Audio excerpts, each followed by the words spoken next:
Okay, so we're talking about early adopters again. And in the last post, I spoke about the value of the problem solver, a different approach to defining early adopters, which are people who are already trying to solve the problem that your startup solves, but they just don't know that you exist yet. And my argument is that this is actually a more helpful, more effective way of defining your early adopters than the way a lot of people think about it, which is just to think of people who are generally early adoptery, those technophile kind of gadget obsessed people that just love to be first to try the new things. Now, I posted that and wrote about it as well. And there was a deliberate error within it. And I'm not talking about a small one. I'm talking about something that ran throughout the entire article. Did you notice what it was?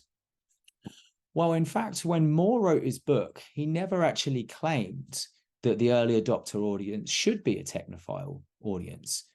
In fact, he was saying that it was the innovator audience that is someone who's generally gadget obsessed and likes to try new things.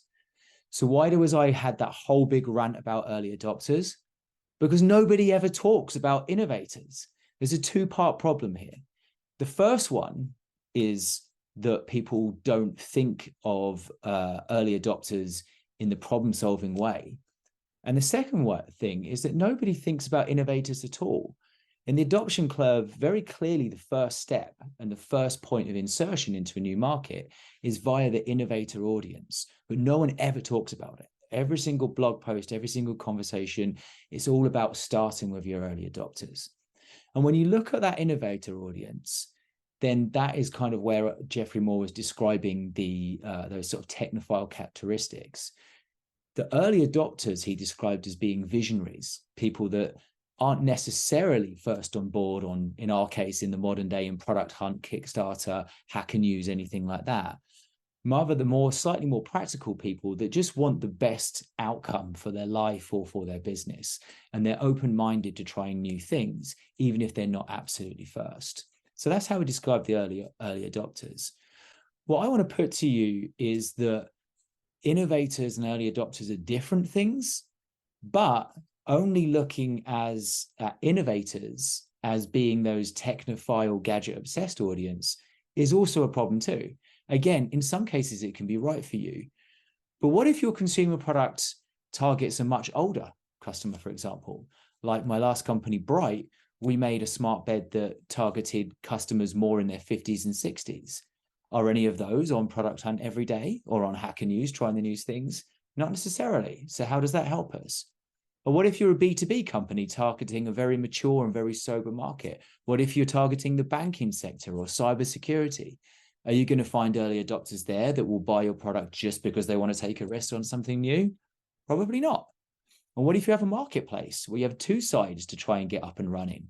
And what if neither of the side is appropriate to just looking for those early risk-hungry young folks? You got double the problem there. So is there a different way?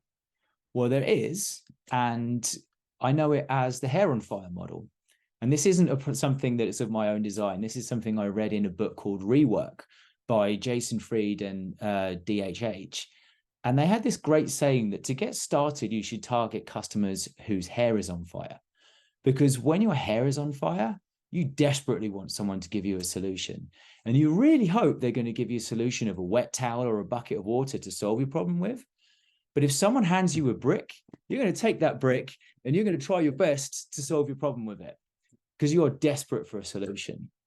And I love that idea. And this is not obviously just talking about hair literally be on fire. This is about an extremity of the problem. So it's an extension of the problem solver idea, but really focusing the most acute, most in need, most potent desire to solve a problem. And that applies to the innovators as well as it applies to early adopters. So you can imagine a spectrum. And when you're getting started in a business, no matter what market you're in, whether you're B2B or B2C or a marketplace, it doesn't matter. If you start by asking yourself, who's got the most extreme need for a problem to be solved right now, that is the best place to get started. The more extreme their need is, the more likely they're going to be accepting of your solution, even if it's imperfect. And if you solve that problem for them, they're going to be extra happy and extra likely to tell their friends, which is what we all want from early adopters. So there's plenty more to say on this. Again, have a read in the article on the link below, and do let me know if you find this helpful. Cheers.